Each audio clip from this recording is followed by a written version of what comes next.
Bueno, ya más presentación creo que no vale la pena. Vamos directamente al proyecto. Esta vez les quiero presentar un proyecto que hemos realizado dentro de los años 2016 hasta el 2019, ¿no? Se dividió en dos partes, uno que fue la etapa de anteproyecto y otro de la etapa de estudios definitivos. Es un proyecto de una extensión bastante grande, igualmente parecido al que vimos el día martes, pero con otras connotaciones. Se desarrolló prácticamente en 17 hectáreas este proyecto. Y está ubicado asimismo en el Cantón Ambato. Creo que dentro de los objetivos que eh, un poco me he planteado para esto es enseñarles, esta vez un poco a los estudiantes, la metodología, si se quiere, de diseño, ¿no? Que se pueda, que al final a través de ver cómo se construye el proyecto, al final podamos un poco entender cómo en este caso se realizó a través de un método que se llama de idoneidad intrínseca a través de los procesos del sistema de valores, ¿no es cierto?, para poder eh, ir desagregando, digamos, en varios componentes, como es el paisaje, y al final nuevamente volver a agregar para poder tener un producto final.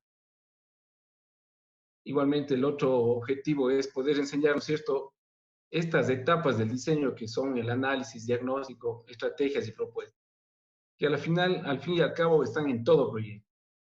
Si bien a veces pueden cumplirse, como he dicho, o sea, no necesitamos a veces entrar o sea, siempre hay a veces que retenernos un poco antes de empezar a diseñar, porque tenemos que tener el conocimiento, ¿no es cierto? Y la valoración de todo lo que está pasando ahí para poder, en base a eso, tomar y determinar estrategias. Mientras más conocimiento, mientras más valoremos, mejores insumos y mejores diseños vamos a dar. Bien, entrando un poco ya en el tema directo del proyecto, esta es una imagen satelital de Ambato. Para los que no conocen mucho, bueno, aquí con el cursor estoy mostrando más o menos desde Cuenca, cuando entramos, tenemos un primer redondel y si vamos recto, llegamos al centro de Ambato, ¿no?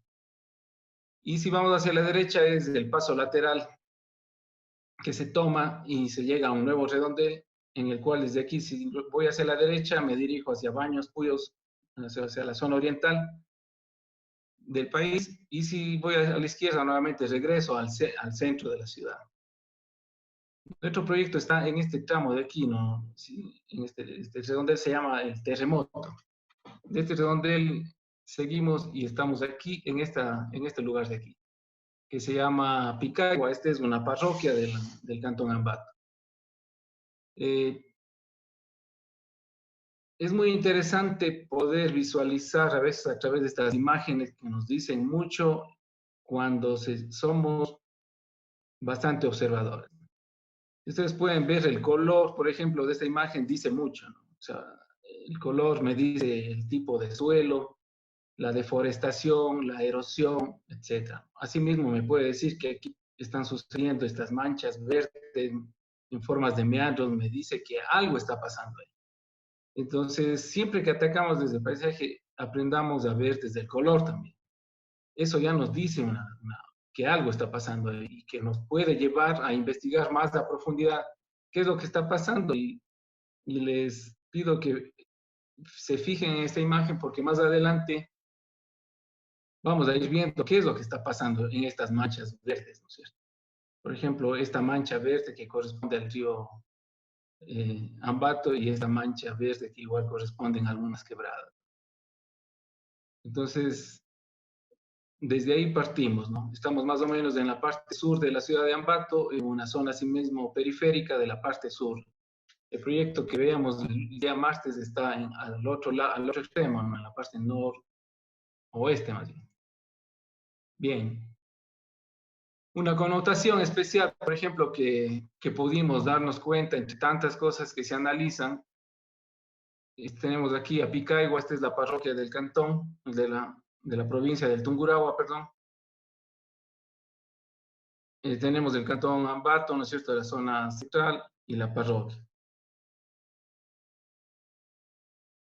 Es la parroquia con menor precipitación y es la parroquia con mayor temperatura. Y aquí sucedió un problema ambiental paradójico. Empezó a subir el nivel freático. Esta es nuestra área de estudio, que les comentaba que son más o menos, el área de estudio son algo más de 20 hectáreas. Y como pueden ver,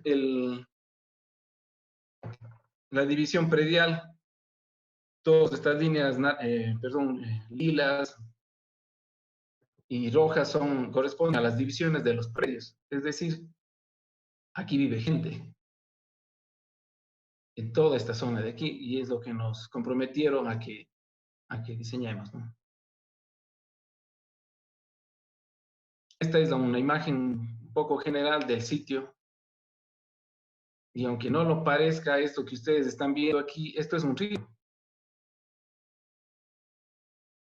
Me dirán, pero no hay agua, pero el agua está abajo, o sea, este es un río subterráneo. Entonces, claro, ¿qué es lo que pasa arriba? Suceden cosas que no se ven. Como les comentaba, el nivel freático de toda esta zona empezó a subir, ¿no? Obviamente empieza a subir, es un problema ambiental que al final no hay como tener una determinación por qué sucedió, pero en parte es por la presión, por la urbanización, ¿no es cierto?, que empieza a asentarse en todas estas periferias. Y a la final todo esto corresponde a una margen de un río. Y si se quiere más allá de esto, o sea, estas son aguas subterráneas que existen aquí, ¿no? Y que se están prácticamente contaminando y están teniendo varios problemas. Y esto sucede en varias zonas del Cantón Ambato.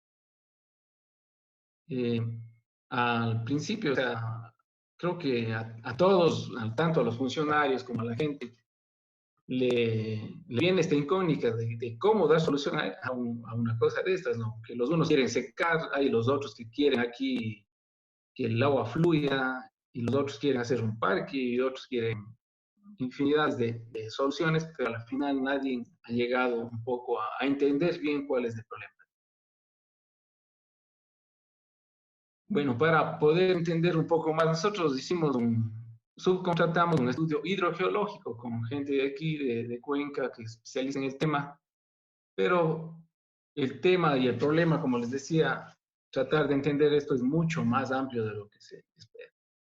Cuando uno tiene un río, una quebrada y puede ver el agua superficial, uno puede analizar a través del análisis de la cuenca o de la microcuenca, ¿no? Puede analizar y tener resultados de caudales, puede tener resultados de la calidad del agua, en fin. Pero en este caso no podemos determinar cuánta cantidad de agua hay bajo este suelo. Si bien este lote o este espacio de terreno que nos dieron para que estudiemos está con agua, pero no sabemos cuánto más de agua, dónde está la frontera de esta agua subterránea. El agua puede estar en todo Ambato, en la mitad, puede estar solo en este barrio. Se necesitarían estudios mucho más profundos y de largo tiempo y de mucho costo, ¿no? Para poder definir y tener datos más precisos en cuanto sobre todo al caudal. Pero bueno, hicimos si se quiere, un informe, por lo menos una base teórica, si se quiere, para poder entender qué es lo que sucede aquí. Lo que ustedes ven en este mapa aquí, estas curvas, no son curvas de nivel, no, son curvas equipotenciales que se llaman, de acuerdo a las excavaciones. Todos estos puntitos rojos que ven aquí son excavaciones de 6, 7 metros que se desarrollan en el terreno para poder ver hasta qué altura está el nivel freático, ¿no? Entonces, en base a todo este estudio de suelo, se definieron las alturas de los niveles freáticos y se determinó hacia dónde está fluyendo el agua. Tenemos un primer insumo, ¿no es cierto?, que sabemos más o menos, tenemos las alturas y podríamos saber más o menos para dónde fluye el agua, que nos ayuda para nuestro proyecto. Pero como siempre les digo, hay que ser muy observadores cuando vayamos a trabajar en el territorio y cuando tengamos ya un proyecto real. Y este de aquí, este pequeño video que les voy a dejar ahí corriendo, es una de las cosas que me llamó mucho la atención y que me di cuenta, sobre todo, digamos que a la mitad más o menos, de que estábamos desarrollando el proyecto. Si ustedes se fijan aquí, el agua empieza a escurrirse por las paredes laterales, ¿no es cierto?, de la tierra, ¿no? El agua está casi superficial. Voy a regresar, creo que se ve un poco mejor ahí. Si ven, esto escurre, ¿no? Se escurre desde de las paredes laterales y desde abajo, o sea, sobre toda la parte lateral. Todo el tiempo sucede esto aquí, todo este terreno está así, está negado de agua. Y esto lo pregunté a la gente que por qué lo hacían, y ellos lo hacían justamente para poder ir desfogando el agua e ir, por ejemplo, teniendo actividades al interior de este lote, como es, por ejemplo, el pastoreo. Entonces eso nos dio también digamos, otro insumo para poder actuar después en lo que corresponde al proyecto. Bien. Bueno, lo que ya les había dicho, ¿no? Este es el estudio de suelos que se realizó. Las alturas, como pueden ver, casi toda esta zona central está en agua superficial y en las zonas un poco más laterales, a 70 centímetros, a 1,80 m. O sea, está muy, muy bajito, muy alto, perdón, el nivel freático. El tipo de suelo es además una arena y limo, o sea, es un suelo arenoso limoso. Lo que quiere decir es que es muy permeable. Esto es sumamente permeable. El rato que esto entra en contacto con el agua, se vuelve muy suave, de poca resistencia. Bien, algunos de los mapas que nosotros realizamos, por ejemplo, para poder tener un entendimiento y poderlo luego, en la siguiente etapa, hacer la valoración, es el análisis de nivel freático, ¿no? O sea, como les decía, el nivel freático está en todo lado, pero queríamos saber dónde está más alto, dónde está en una zona media y en una zona más baja, ¿no? Entonces, aquí esta mancha azul más oscura es la zona de mayor altura del nivel freático, una zona intermedia, donde se produce cultivos, y una zona más baja que son las laderas un poco de este lote. Hicimos aquí una aproximación que no me gusta hacer, que es poder determinar las zonas inundables de acuerdo a las alturas, ¿no? O sea, tenemos la topografía del terreno y del río, ¿no es cierto? O sea, el perfil del río, y en base a eso puede ser, incluso a veces con información local, sabemos si es que las crecidas son de 1 metro de altura, 2 metros de altura, y eso nos puede dar un rango y una curva, ¿no es cierto?, que puede ser bastante próxima a lo que es una zona de inundación.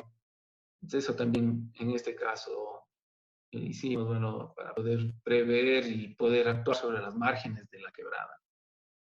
Pero me olvidaba decirles que, bueno, dentro de este terreno estamos atravesados por la quebrada, ¿no? Una quebrada que se llama quebrada de terremoto, entonces aquí también tenemos agua superficial. Además de todo el agua que tenemos en el resto del terreno, tenemos esta quebrada, y al final eso nos ayuda porque nos ayuda a desfogarse la quebrada del agua. Si no estuviera toda esta agua ya encharcada. Veíamos igual con la topografía ciertos encharcamientos donde se pueden producir. En la parte igual esencial que siempre analizamos es la parte de flora y fauna, sobre todo la relación que existe entre las dos, ¿no? Aquí definimos una cobertura vegetal que se puede ver, o más adelante también vamos a ver en las imágenes, que es esta zona verde oscura, que está relacionado con el agua. Aquí todos los árboles murieron, habían eucaliptos, había cierto tipo de vegetación, pero desapareció. Entonces, ahorita cambió, o sea, todo el paisaje cambió, así como el coronavirus va a estar cambiando, aquí eso cambió. Entonces, cambió todas las relaciones de la gente con su territorio, con su huerta, con su espacio.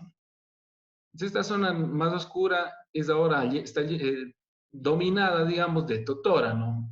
Todos conocemos la totora, que es este bejuco, junco, perdón, que crece en el agua y que es bastante invasivo. Una zona intermedia que justamente va relacionada con las zonas donde ya no hay mucha agua, o sea, hay menor cantidad de agua, y que estaba predominada mismo por otro tipo de vegetación como los cíperus, pequeños junquitos, ¿no? Una tercera zona que está más alejada, que le llamamos como un potrerillo así mismo, que es donde la gente pastorea, está predominado por un poco por el quicuyo y algunas otras hierbas. Esta zona verde clara estaba predominada por la zona de cultivos, y las laderas que donde realmente no hay afección del agua, está predominado por lo que era la vegetación o el paisaje natural, que es el matorral seco andino que le llamamos. Este cuadro que tenemos aquí, le puse aquí para explicarles un poco a los chicos que este es uno de los métodos que se hace de análisis de vegetación. Es una escala, ¿no es cierto?, que va creciendo, entonces se toma una medida que es del 1, digamos que el 1 puede ser 1 metro por 1 metro, puede ser 10 metros por 10 metros. En el 1 eso se lo hace de manera visual, ¿no? Entonces en el terreno vemos esos 10 metros, por ejemplo, vemos que hay la misma tipo de vegetación y medimos e inventariamos, ¿no? Tomamos las especies, las muestras, para ver qué tipo de vegetación hay. Vamos al 2, entonces vemos si va cambiando la vegetación, vamos cambiando la escala. Y así va creciendo el módulo y así se va inventariando en los puntos de muestreo. Bien, ahí estamos con las 4 tipos de formaciones que recalco nuevamente, les insisto que tenemos que empezar a dejar de ver a la vegetación como individuos.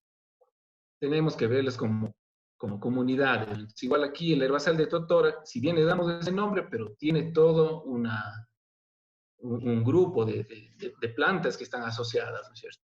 Pero la predominante, como les decía, es de la totora, ¿no? Que la gente lo aprendió y ahora no he visto en otros lugares, pero aquí lo está cosechando, ¿no? Entonces, cortan como cortar alfalfa y les dan a los animales para comida, venden, en fin.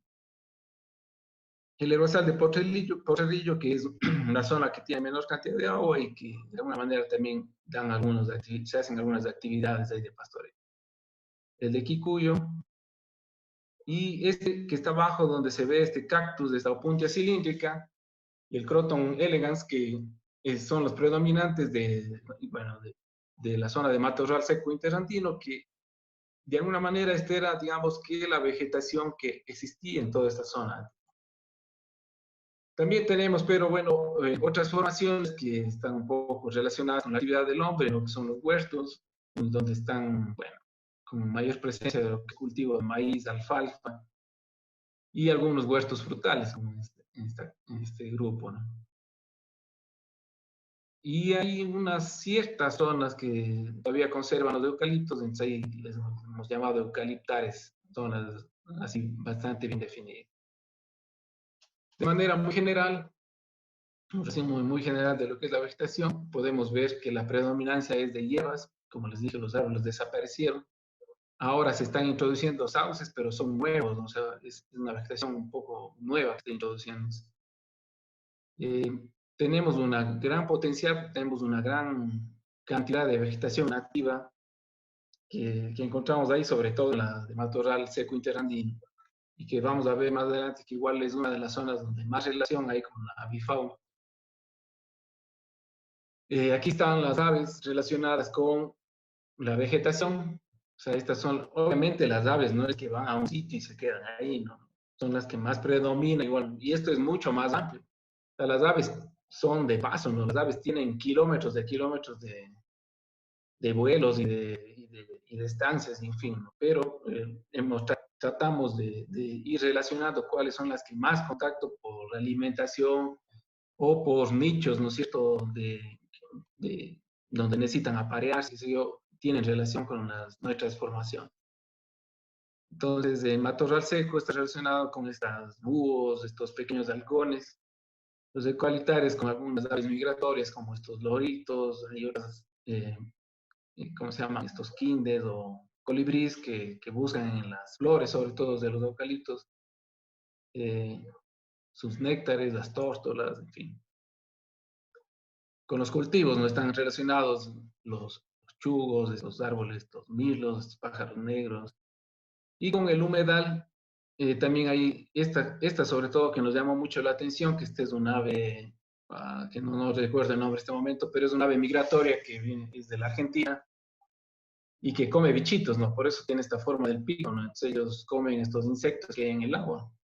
Y al igual, como les decía, por ejemplo, este pájaro rojo que es bastante conocido en Ambato y que es medio símbolo de allá, y que también debe alimentarse o debe aparearse o no sé, en estas zonas porque siempre se le encuentra también ahí, ¿no? Y necesitan también de de estos palitos, estos resguardos a veces, ¿no? Para hacer estación.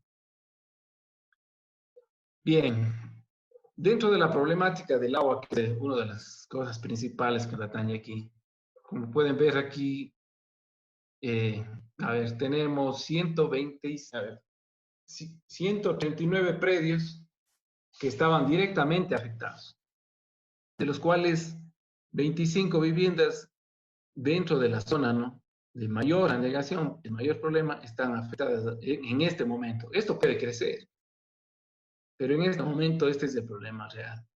Y las que ven aquí en verde, bueno, están habitadas, y las que están en naranja ya tomaron la determinación de abandonar. Pero las que están habitadas, obviamente, la gente se ha ido adaptando, las plantas bajas algunos han cogido y han puesto cerámica porque empieza a aparecer el moho, la humedad, ustedes saben esto, por capilaridad sube. Entonces ustedes encuentran en el piso el agua, luego sube por las paredes, en fin. Es muy grave el problema porque ustedes saben que vivir en una casa con moho, esto puede traer problemas pulmonares, en fin, eh, problemas de salud muy graves. O sea, mucha gente ha determinado ir a vivir en el segundo piso y el primero lo han dejado así como bodegas, adaptado la casa un poco a la situación. Y bueno, está el tema de la pobreza. Obviamente hay gente que no tiene a dónde ir, tiene que vivir ahí y no le queda más. O sea, están ahí, y medio a la defensiva y luchando y presionando para que les localicen en otro lugar. Bueno, ahí un poco algunas de las imágenes de cómo están las casas y cómo se van deteriorando. Entonces, todas estas patologías, obviamente también del cemento, del hormigón, ¿no?, con la humedad empiezan a perder el enlucido y empiezan después a resquebrajarse y terminan colapsando algunas. Bueno, igual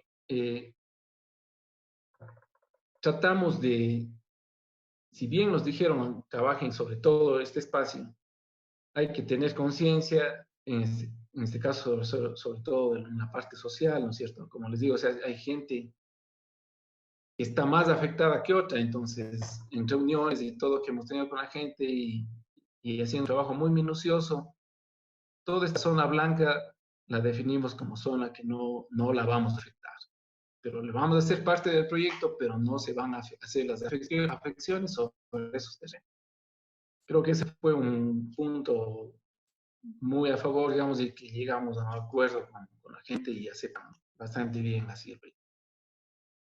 Bueno, ahí están todas las viviendas que van a tener que ser afectadas, más o menos, no recuerdo bien igual el dato exacto, pero son más de $2 millones que se necesitan para pagar las afecciones de acuerdo a la valoración catastral actual.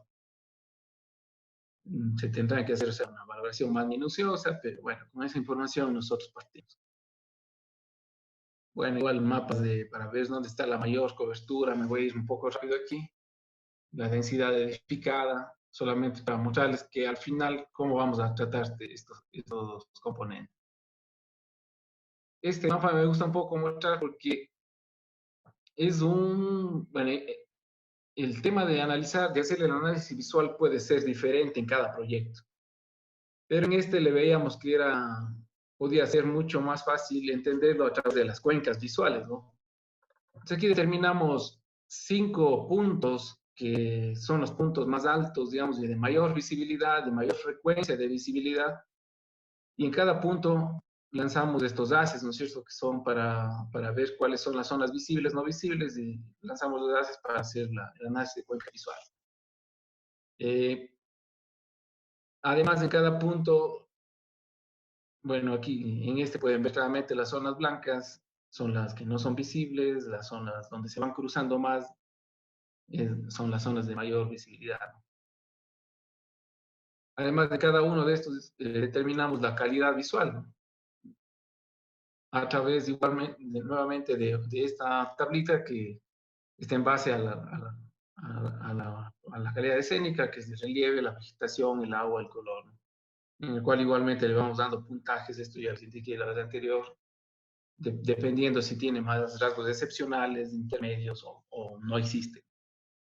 ¿Se acuerda esto? Tenemos la valoración de cada una de las diapositivas. en cada punto de este aquí que les indicaba antes.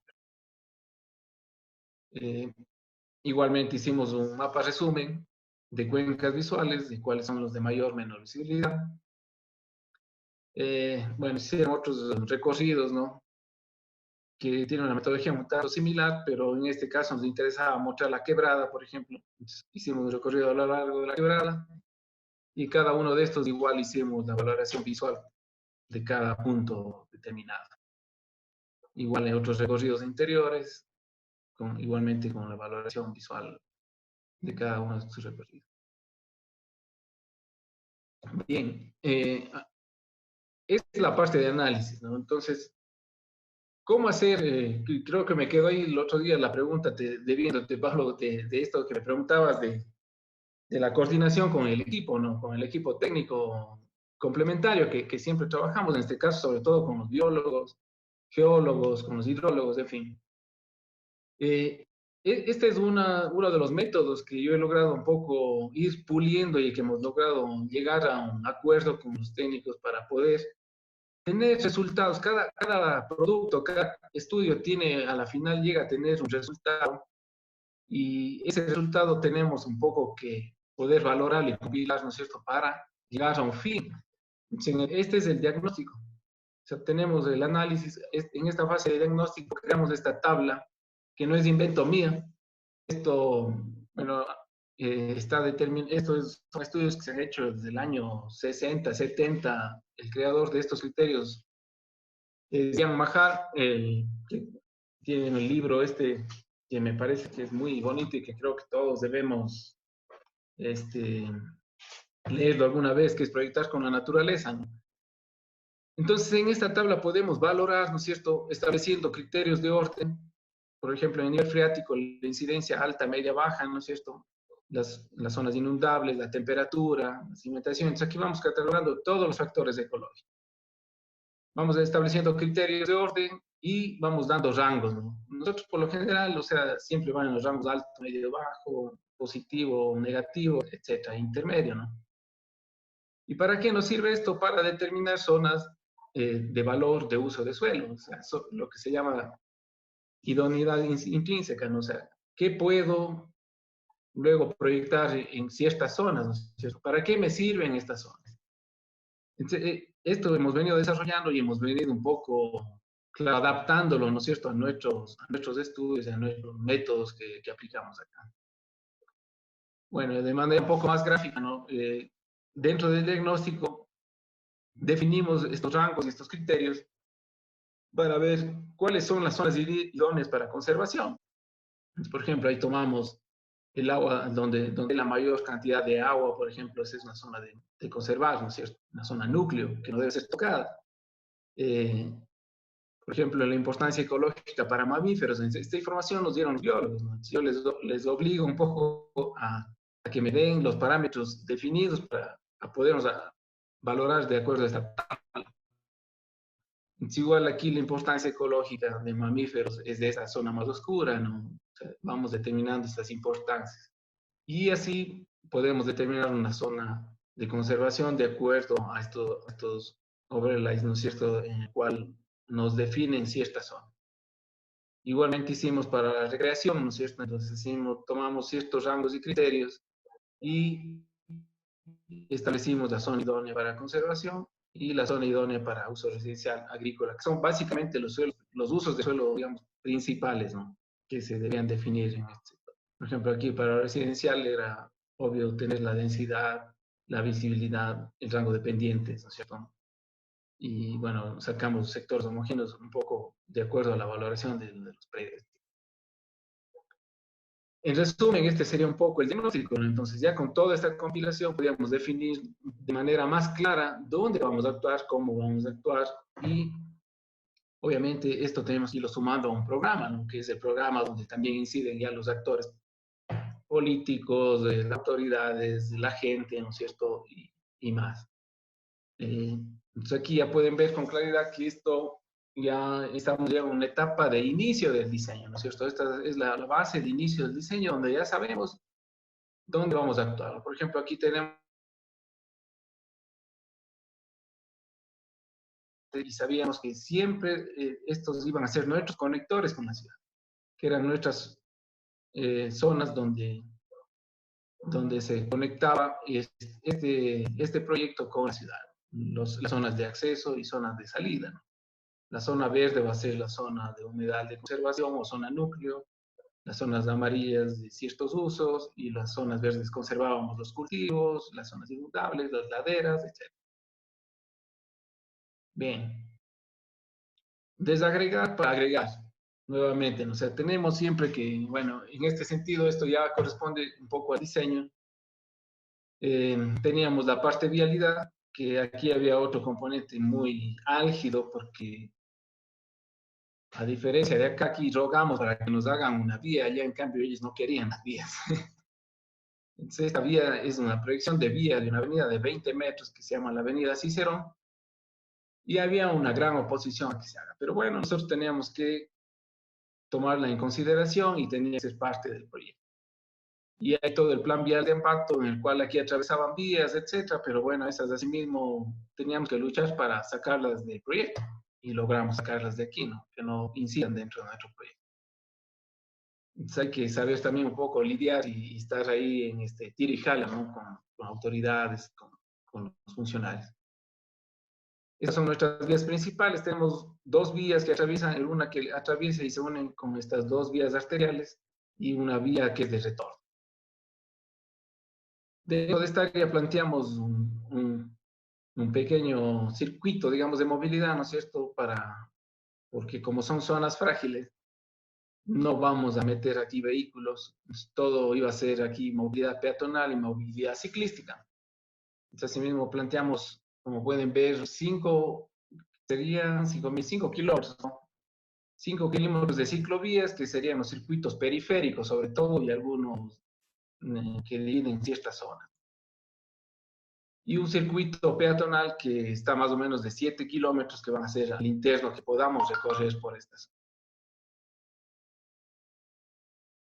El tema del diseño de lagunas, como ven, esta es una zona que está inundada, pero no son en sí unas lagunas exactamente, ¿no? Más son unos humedales, porque no es que se va a crear una laguna de gran profundidad, sino son las mismas zonas que están ahí, sino habría que ver cómo lo vamos a manejar.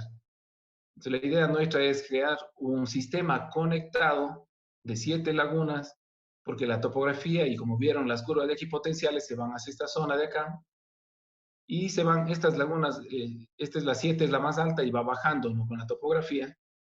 Estas vamos interconectándolas una con otra, pero también tenemos plan de contingencia en el cual cada una de estas zonas pueda desfogar hacia la quebrada directamente en caso de mucha inundación, por ejemplo. Y al final la idea también es dar un tratamiento, que al final en las lagunas 1, 2 y 3, que van a ser ya lagunas que van a tener agua más tratada y agua de contacto que le llaman los hidrólogos, ya sea un agua que tenga menos contaminación. Bueno, solamente lo puse para visualizarse cómo vamos empezando a armar nuevamente, ¿no es cierto? Luego de haber desagregado el análisis diagnóstico, ahora en la propuesta tenemos que volver a agregar. Este es el plan un poco que les cuento, ¿no? De conexión de las lagunas y de la parte de movilidad y de accesibilidad del terreno. Las zonas que vamos a dejar, sin tocar las laderas, las partes que no están afectadas, pero que quedan dentro del proyecto. Bueno, algunas ideas primarias que empezamos a diseñar, obviamente no hacer estas maquetas virtuales, de a ver cómo van quedando los muros, las lagunas, los puentes, no, como ven aquí todavía no entramos un poco mucho en el tema de vegetación, más en la zona morfológica, un poco de diseño. Este es nuestro plan de vegetación, ¿no? Así trabajamos un poco con Fernanda, que es mi colaboradora bióloga. Y aquí más bien dicho, o sea, partimos un poco de la inspiración de otro paisajista muy reconocido que les recomiendo que revisen, que es un holandés, se llama Piet Hol, que trata el tema, ¿no? De vegetación silvestre y mezclas de vegetación, en fin. Entonces, el concepto es el siguiente, ¿no? O sea, aquí son, primero para empezar, son 17 hectáreas.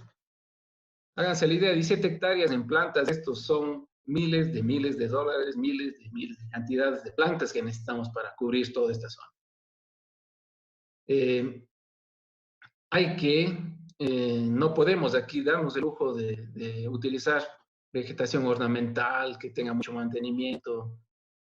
En los parques, ustedes así, hasta en parques pequeños pueden ver que a veces, como yo digo, el parque es la víspera de la inauguración y después de 15 días ya las plantas están marchitas, la vegetación se acabó y pasa a ser reemplazada por césped o simplemente quedan ahí secos. La idea es aquí que esto vaya creciendo con plantas silvestres, con plantas nativas, también introducidas, pero en que en definitiva que vaya generándose un paisaje, digamos, ¿no es cierto?, a lo largo de los años. Nosotros vamos a dar como que el primer paso nada más, a darle la base simplemente, ¿no es cierto?, si se quiere, la base, el ADN, digamos, para que el parque vaya creciendo.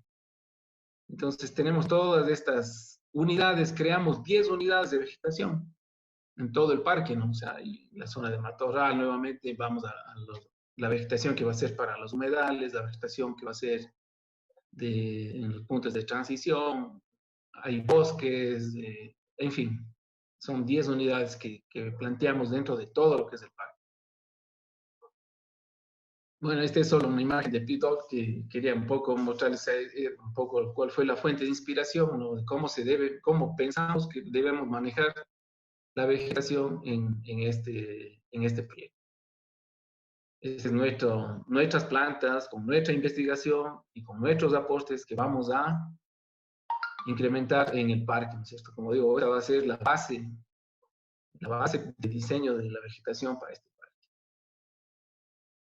¿Cómo vamos a implementarlo? ¿No? Esta es una de las unidades, por ejemplo, esta es la ladera, ¿no? Entonces aquí están, ustedes ven las cactáceas, los pencos, las gramíneas, ¿no? Y algunos helechos, y la distribución, ¿no? O sea, la 361, cómo vamos a ir distribuyendo dentro de esta topografía.